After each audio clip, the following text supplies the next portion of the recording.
Oh, it's that time of the week again. It's that time. A little TikTok Thursday action. Training camp has begun. Let's talk some silver and black, shall we? I know you've got to have things on your mind. You got to have questions. You got to have comments. You got to have concerns. Things you're happy about. Things you're not happy about. Let's talk about it. Raider Reaction TikTok Thursday. Taking all comments, questions, silver and black related. All you trolls, hater fans of other teams that want to stroll on through, we don't mind you. We just ain't going to pay no attention to you in the comments. And we ain't answering your questions. We're talking silver and black here. Training camp is underway. Jimmy G's healthy. He's on the field. He's slinging it around. Are you excited? Are you concerned? Josh Jacobs got you worried? Defense got you worried? What's your issues? Is Jacobs signing? I believe Jacobs is going to sit out training camp and sign the tag after the last preseason game. And he's going to come in for about a week or so and get ready for week one. That's what I think is going to happen, honestly. That's what I think is going to happen. Thank you for joining me. Got a little Raider Reaction TikTok Thursday. Do this every Thursday night here on our Raider Reaction TikTok platform. If it's your first time joining us, take all questions and comments Raider related. Is Jacobs greedy? I don't think he's greedy. The stories come out today where they were supposedly threw $12 million at him. There's a lot of rumors coming out that the agents somewhat got in the way and may have fumbled this, may have misplayed this on behalf of their client. So, what's up, San Diego? Appreciate you. Yeah, man, it's hard to tell. It's hard to tell. I honestly think in my heart's heart, Josh Jacobs can't afford to sit out this season. I think it's bad for his brand, and I think ultimately he plays. He thinks highly of a lot of the players on the team. He's got a great relationship with Max and Devontae. So I think ultimately he comes in, but he's going to use the disrespect to not show up to camp and not have to go through that and not have to be shoved out into meaningless preseason games. I think he felt a little disrespected probably last year when they shoved him out in the Hall of Fame game. I mean, that's an extra preseason game. That absolutely means nothing. And to throw your fucking franchise running back out and to even give him one snap in that when you didn't start your quarterback, I don't know. It just seemed like bad business for the new regime. I get how they feel about a running back, obviously, positionally. But I think, personally, this regime, I think, just disrespected Josh a little bit. I agree with you, Waleed. He deserves better. I think he's been disrespected. I don't think he's greedy. I don't buy that angle. I don't think he's a diva. I don't think any of that. I think Josh just wants to be welcomed in as a franchise and have somewhere he calls home. Right now, he's getting a 1-year lease every year. I think he just wants somewhere he can call home. That's it. You know, so the new landlord comes in and they're like, you know what? Nah, we're not going to take out that 5th-year option, 1-year lease. And like, all right, well, I'm going to go out and be the best at my position in the whole goddamn league. Now what? I get a multi-year lease now? Do I get a fucking house key? And they're like, nah, you don't get a house key again. You know, you got to knock, and we're going to sign you a 1-year lease again. Just like, so are they going to, would they do that again next year? I mean, because they could. They'll just ratchet up, 20%? So, I mean, it's possible. Was the Jimmy G fiasco all media? I absolutely 150% believe it was all media, my man. Absolutely. And I've been saying it for months, that it was clickbait bullshit. Absolute bullshit. The dude had scar tissue surgery. Look, man, I know a lot about feet only because I've had the unfortunate issues of having feet problems with both of my feet over 20 plus years. As I've grown older, I've had plantar fasciitis issues in both feet. I'm dealing with bursitis on one fucking heel right now. I mean, I've dealt with foot issues. So when I'm hearing that it's just scar scar tissue surgery on the foot. I myself, I'm not a medical professional, but I've had issues with my feet and been to the foot doctors enough to understand that it wasn't that's just going in to clean up some shit from a previous surgery. And he was on the timeline. They said right out of the gate he's not going to be back till training camp. So why everybody lost their motherfucking mind when he didn't show up to OTAs, when everybody knew from Jump Street he wasn't going to be at OTAs. And the second he wasn't on the field, man, there were fucking stories on every social media platform. Everybody lost their collective fucking minds. Oh my God, we don't have a quarterback. Oh my God, we don't have a quarterback. And I never thought that was an honest concern.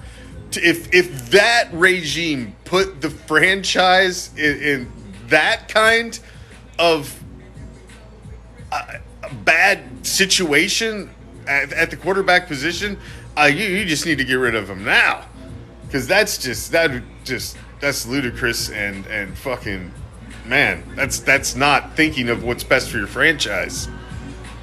But it's all worked out. He's healthy. Like you said at the press conference, he's got to get in football shape, basically.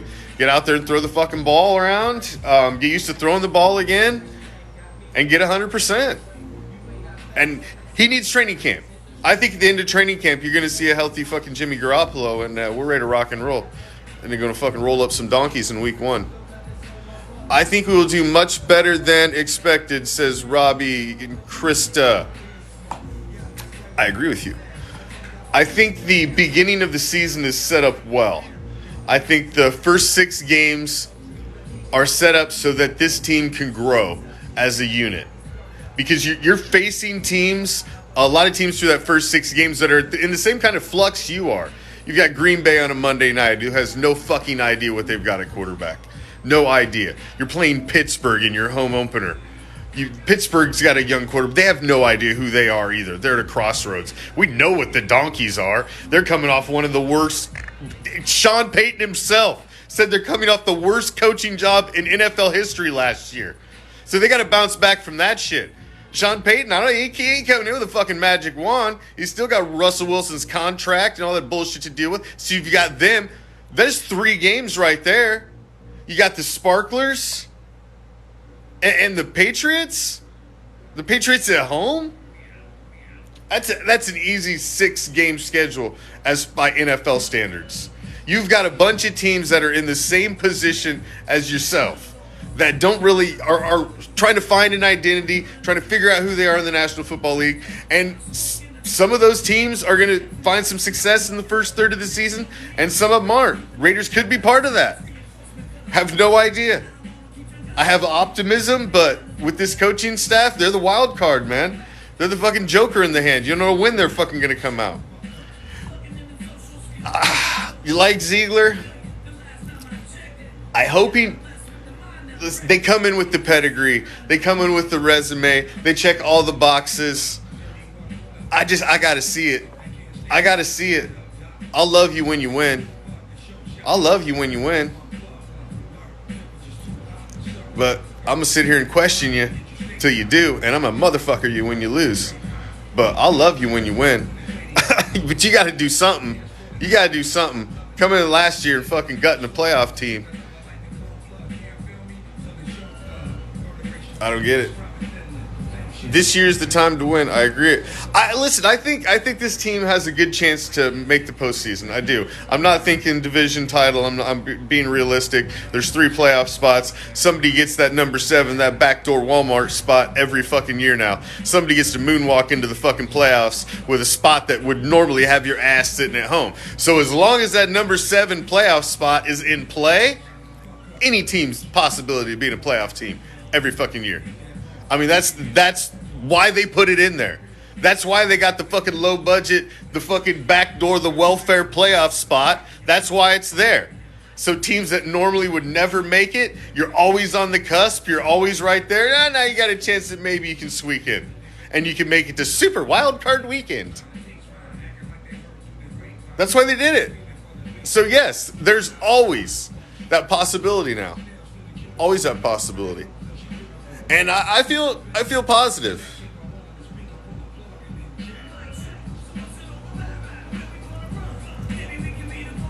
So Fidel's out here talking shit. No, that's okay. I'll address that, Fidel. I appreciate you for stopping by. Sparklers, Lions, Bills, Queefs, Patriots, Jets. So that's, by my calculations, that's 1, 2, 3, 4, 6 losses. There's 17. Are you saying they're going to lose both to the Queefs and the Chargers? That's not going to happen. They're not getting swept by both of them. Even if they do get swept by the Queefs this year, they're splitting with the Chargers then. If they get swept by the Chargers, they're going to split with the Queefs. They're not going to lose all 4 of those games. It's just not going to happen. Not going to happen. Play the averages. It's not going to happen. So you say they lose all those other games, then they're still sitting, even if that happens, and they beat all the other teams, they're still sitting at 11-6, my man. And they're sitting in the postseason. They're sitting at 10-7.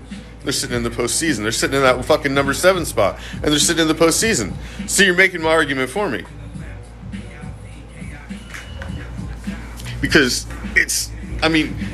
you just got to look at it. You got to look at the averages. Somebody goes from the bottom to the top. Somebody from the middle moves up. There's teams that come up and move up and down out of the postseason every year. It's not all the same teams. It doesn't reboot every season. Go back. History doesn't repeat itself. When it comes to playoff teams, they reboot. Somebody's in there new every year. It's just the way it is. You just got to get into that tournament. Because if you can get into the dance and you can punch a ticket to get in. Exactly. There's 2 wins against the Donkeys. That's a sweep. I'm sorry. I do not believe. Listen, Sean Payton, I will give him his dues as a Hall of Fame someday head coach. He turned around a fucking shit historical franchise with the Saints and got a ring. I will give him his dues. But Russell Wilson is a system quarterback that was successful in Pete Carroll's system with fucking beast mode and the Legion of Boom defense. A Hall of Fame defense on the other side of the ball. And he performed well in the system with fucking great wide receivers and an amazing fucking running game. They knew he didn't have any juice left.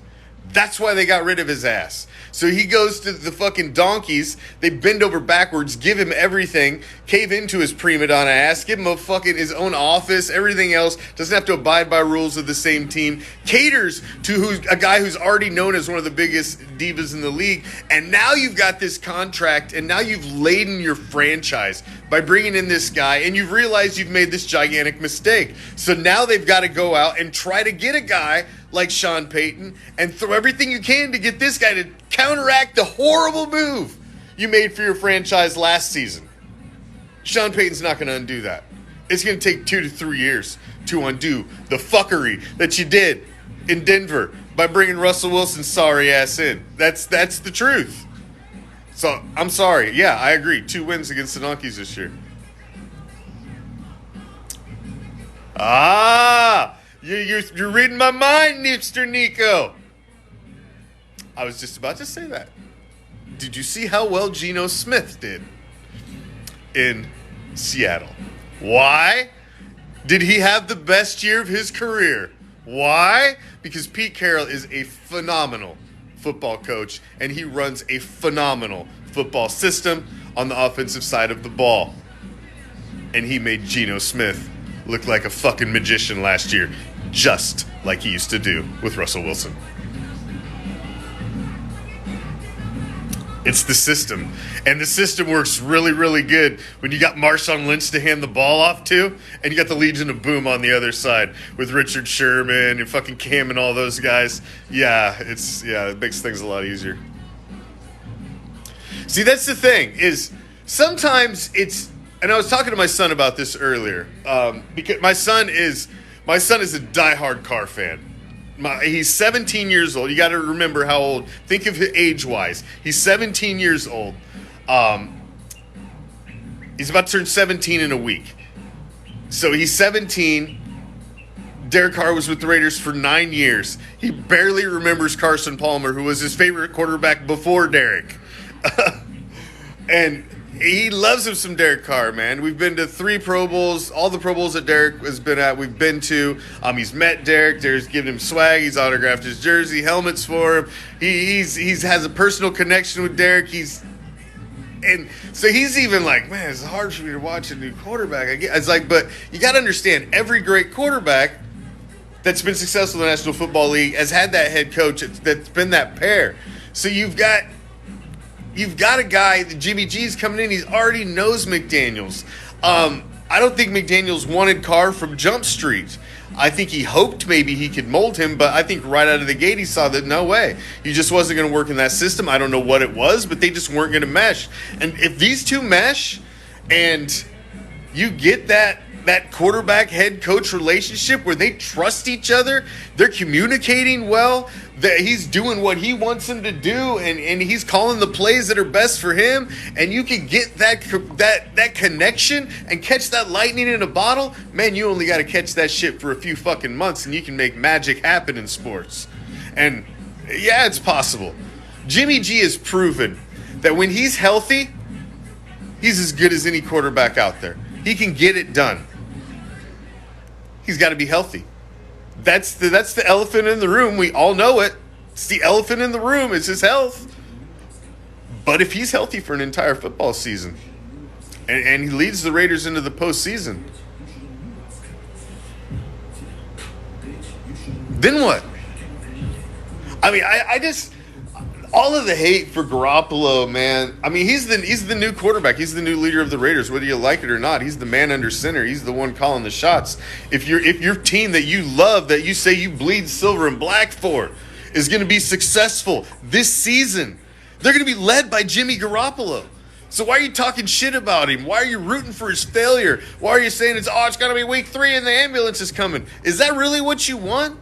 Don't you want to see Jimmy Garoppolo go out there and light it the fuck up and be healthy for a year and put up fucking MVP stats and lead your fucking team into the postseason? Because that's what I want. I don't give a fuck who it is under goddamn center. He's the guy. And man, I'm rooting for him right now. I'm hoping he has a fucking career season. I hope he comes out there and he just continues to get healthier and get in better shape and get ready for the season from here until the end. And he just gets better and better and better and better. He's a young man. He's had some unfortunate injuries. It doesn't mean he can't put it together. The National Football League is littered. And if you're a Raider fan, Raider history is littered from top to bottom in reclamation projects and guys that have come back in and done it fucking where they've been forgotten and been cast off. Jim Plunkett, fucking Lyle Alzado. I mean, the list goes on and on and on. Raider fans should know it more than anybody. That's why I don't understand. Garoppolo is the perfect Raider story. He's cast off again. Cast off by a franchise again. Rich Gannon threw him away for Elvis fucking Gerbach. Elvis Gerbach. Tossed him away for a guy with that name. Right there, you should have known that was a mistake. Busted the fucking Vikings. Got another shot at the Queefs. They were done with him. A division rival, even. Dude, when he came over, I was like, Gannon? Really? A la the history and the lore of the Raiders, he's an MVP. Has him on the verge, if not some dumb shit by upper management and stupid fucking just things out of their control, the Raiders win a Super Bowl in that era. I got my Jimmy G jersey. I got my Jimmy G. I got my Tyree Wilson. I got my Divine Diablo. I'm ready for the season. This is a squad, man. To say they haven't addressed defensive problems, that's ignorant. Go look at the depth chart. Go look at the new names on that motherfucker. To say they haven't, just because they haven't went and got all A-listers, that's impossible. There's a thing called salary cap. Can't do that. You got to build from the top, the bottom, the middle to create a team on both sides of the ball. Is Jimmy better than Carr?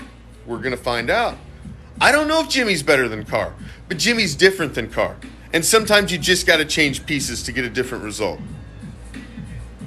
I don't think Jimmy's better than Carr, but I don't think Carr's better than Jimmy either. They're just different. That's what I'm saying. Jimmy's just got an edge, man. Derek Carr won't even drop a curse word.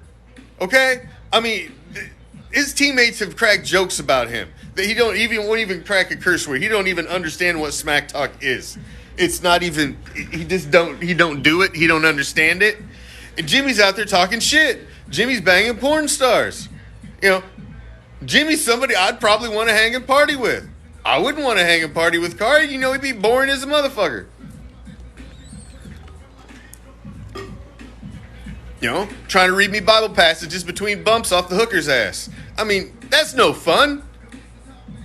Jimmy's lining up the next bumps on another hooker's ass for you. It's just, they're totally different. Just, I'm telling you, totally different.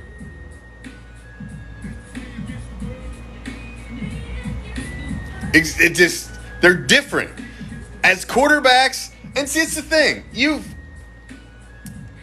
got guys that sometimes, after a while, maybe that falls on deaf ears. I know Derek's a very devoutly religious man, and to each their own. I'm not judging anybody on that.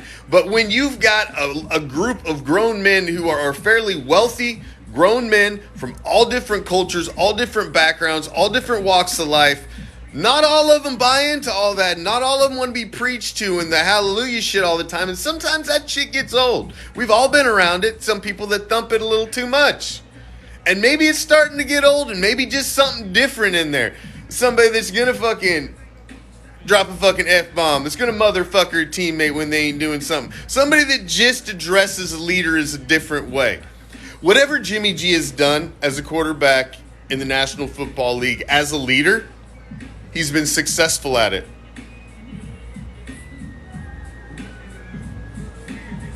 He's got a winning record. He's got a better red zone percentage. He's made it further into the postseason. Yes, you can make the argument. He had a defense. He had a running game. He had this. He had that. Carr had the #1 running back in the league last year. One of the best fucking wide receivers in the world. You know, you can make pros and cons for both of them all up and down their careers. Let's just see what happens, man. Let's just see what happens. Jimmy G has a great red zone percentage. And he runs this system well. This is the quarterback they picked for this system specifically. So let's see. Let's see. He's healthy. He's out there. I'm rooting for the success, and what's best for Jimmy Garoppolo is best for the Las Vegas Raiders right now. Omar, we need Josh Jacobs. There's not everybody's fooling themselves because, we got Zeus, we got this guy, we got that guy. There's not another running back on the depth chart right now. Not one of the other 6 that can carry Josh Jacobs' fucking jock from the fucking bus. That's the facts of the matter. Josh Jacobs is a special kind of running back. We can sit here and argue how long you think he's going to be special. Is he going to be special for another year, another 2, another 3? We can argue that. But right now, in today's day, the day it is right now, Josh Jacobs standing is a very, very special individual in the National Football League. And there is nobody on this roster that is ready to replace him. There just isn't. Zeus has a great nickname, but he does not have the vision. He is not Josh. Amir Abdallah, he's been in the league a long time. He's got like 1,500 yards. I think Bolden's been in the league since, 2012? He's got like 1,300 rushing yards. And the other guys are all just, Sincere McCormick. He's like a small school running back. You're just hoping. You got Brown. Got Walter. Those guys are like 5, 6, or 7 on the depth chart. I mean, I honestly think Josh plays. I think Josh plays. It just sucks that you have this going on. You're gonna have this black cloud over training camp. They're constantly gonna have to keep fucking talking about it, and it just sucks. It just sucks. But I think after the last preseason game, he signs the tag and he's there. get both sides of it too. Obi, I get both sides of it too, man. Completely. The Josh Jacobs, I get it. It just sucks. It sucks where the running backs are at right now and the way running backs are perceived. But I 100% think he'll be there week 1. It's bad for his brand. It's bad for his brand going forward. And ultimately, Josh has relationships on the team, I believe, and I don't think he would do that to Devontae, to Max, to guys he's been there with, he's went to war with. I don't think he would do that to him.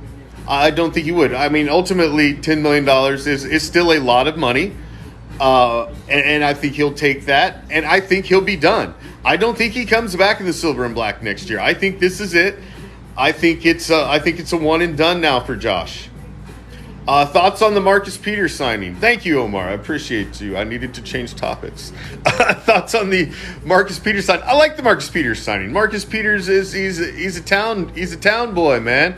He grew up a Raiders fan, and you just don't know what it means to an athlete who gets to play for their childhood team.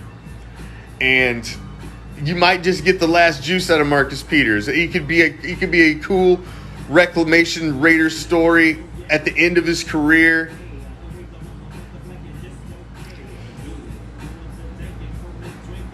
I think it could help, man. Listen, they've rebooted the secondary for the most part. They've got 2 starting corners expecting to come in, and you've got Nate Hobbs working in as the third, probably your nickel starting corner. And, you know, you've got other depth at corner you've already looked at. You've got Morig coming back. You've brought in Epps. You've brought in other depth at safety. So Peters is just a nice guy that you can throw in. He doesn't have to be a starter. He can play a lot of downs. He can play a lot of downs at ton of different positions. Depending on injury, you can move him all around. You can use him as a Swiss Army knife. He's great at getting turnovers, which is something the Raiders have needed the past several years on defense. I think he can be huge, man. I think he can be huge. I don't think you're bringing Marcus Peters in expecting him to be Marcus Peters of old and you're really going to lean on him. I think you're still going with the plan that you had, but adding Marcus Peters to that gives you another guy to throw in that mix, and you can move around. And I think he can really help out this secondary. They've completely rebooted this secondary, man. You got to look at the depth chart from what last year was to what they got this year. It is a totally new depth charts. Well, George, I think he has as fair an argument for that as anybody. Is there anybody else that can make the argument for 24 more than him on the team? I think it should be him.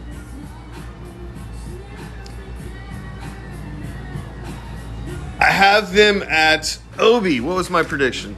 Oh, man. I have it pinned over here. I forgot what it was.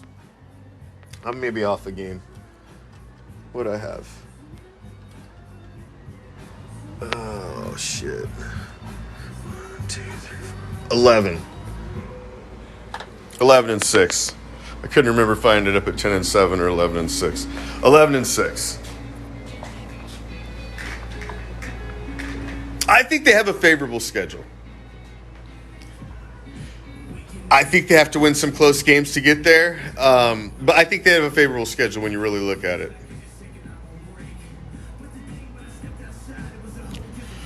Waller, let me correct that, Anthony. Waller was a beast. He was an absolute beast. But unfortunately, I think that beast has been fed and that beast has been domesticated. And I don't think that beast is home anymore. And he's a giant. So I wish him no luck. Whatsoever. He didn't get a bad deal. That dude got 9 years and about $120 million, man. For 0 playoff wins. No. I mean, that's pretty good. That's pretty good fucking change for accomplishing nothing. I'm just saying. I love the guy too, man. I think, you know, he took the Raiders out of the darkness. He helped lead them.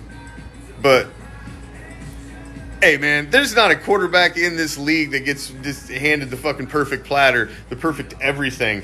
And you just, sometimes you got to make dysfunction function. Sometimes you got to rise above. That's what greatness is in sports, is rising above adversity, getting things done with maybe not the fucking all of the pieces. Maybe you're missing a couple ingredients, but you can still make the fucking main course and you can get it done. That's sports. I mean, you can sit here and we can make arguments all day long back and forth about, he should have had this, but he had that, but he didn't have this, but he had that. I get it. But in sports, greatness overcomes all. Greatness overcomes all adversity in sports. Sports is littered with the stories of greatness overcoming all. Buster fucking Douglas in fucking Japan in the middle of the fucking night. I wake up in the morning reading the paper like, what? Greatness overcomes all. All adversity. So, I get it. I can make all those arguments for Derek, pros and con. But, at some point, you gotta rise above.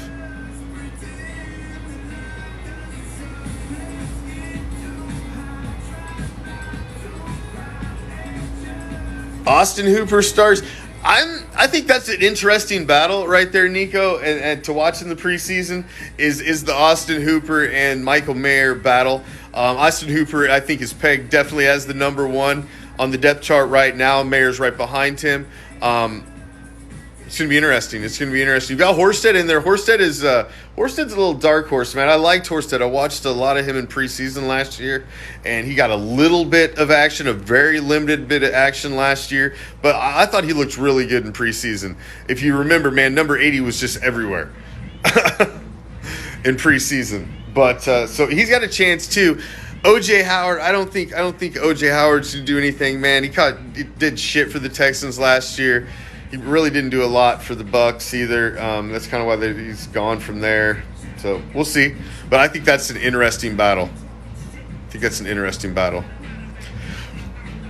Ladies and gentlemen, I appreciate you for joining me for another TikTok Thursday, but I'm about at my time limit. If I get too much longer than this, it's hard to download these, and I like to throw the clips out on all of our other social media platforms for those that missed our colorful conversation here about the silver and black. We do this every Thursday night here on Raider Reaction TikTok. I do pop in periodically and do it on other nights, but you can guarantee we'll be here on Thursday night between 10 and 10:30, depending on schedule-wise and when I can actually sit down and get everything set up and ready to rock and roll. Every Thursday night. Tuesdays is our normal podcast night. We're live on Raider Reaction Sports on Facebook as well as Raider Reaction on YouTube. So give us a follow on all of your social media platforms if you haven't followed us and checked us out. We are on Twitter, Twitch, Threads, Instagram, Facebook, YouTube, and you can join the official group of Raider Reaction over on Facebook as well. We just hit 15,000 members yesterday. It is real, it's raw, it's uncensored. The Raider Nation Dark Side, the official group of Raider Reaction. Check it out. Until next time, I will see you over here on the TikTok platform. I'm out. Peace, love, and Raider Nation.